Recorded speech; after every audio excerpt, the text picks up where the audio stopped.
അല്ല ഇനി എന്ത് സാധനം വാങ്ങാണ്ടെങ്കിൽ ആടോ ഇനിയൊരു സോഫയും കൂടി വാങ്ങാനുണ്ട്. അവിടെ ചങ്ങായി അവിടെ ഉള്ളൊരു സോഫ ഉള്ളത്, ഞങ്ങൾക്ക് എന്തിനാ വേറെ സോഫ? എന്താ ചങ്ങായി കാക്കാന്റെ കല്യാണൊക്കെ അല്ലേ?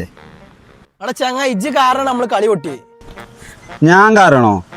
ആടോ ഇജ്ജ് കാരണം തന്നെ. അന്റെ നടയിൽ കൂടെ പോയിട്ട് നമ്മൾ പൊട്ടി. പറഞ്ഞ ആളിപ്പോ എന്താ സ്റ്റോപ്പർ പറഞ്ഞിട്ട് ആര് പോസ്റ്റ് നീ ഓലെ പോസ്റ്റിലോ? അല്ല ഞാനൊരു കാര്യം ചോദിച്ചോട്ടെ, അനക്ക് പിന്നെ തിന്നേ വേണ്ടി അതോ സോഫയാ വേണ്ടി? ആ സോഫ. എന്നാലേ നമ്മളവിടെ ഒരു കട ഉണ്ട്, നമ്മൾ അവിടെ നിന്നാണ് സാധനങ്ങളൊക്കെ എടുത്തത്. എന്ത് സാധനം? ഞങ്ങളെ വീട്ടിലേക്കുള്ള എല്ലാ ഫർണിച്ചർ എടുത്തത് ഞങ്ങൾ അവിടെ നിന്നാണ്. അല്ല അതിന് മാത്രം കൊടുക്കുന്ന പൈസ? ആ ഞങ്ങൾ ഇൻസ്റ്റാൾമെന്റ് എടുത്താടോ. ആ ഇൻസ്റ്റാൾമെന്റ്? ആടാ വേറെ ഇൻസ്റ്റാൾമെന്റ് അല്ല, എത്തിക്കൽ ഇൻസ്റ്റാൾമെന്റ്. അതേത് ഇൻസ്റ്റാൾമെന്റ്? അത് അടവടേറ്റ് തെറ്റി പോലും പലിശ വരാത്ത ഇൻസ്റ്റാൾമെന്റ്. എന്നാ വാ പോവാ.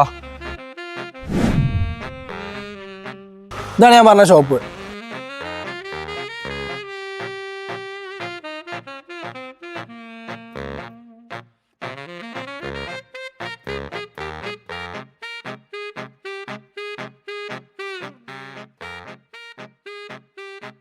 കളി തോറ്റാലെന്താ, സോഫ കിട്ടിയല്ലോ.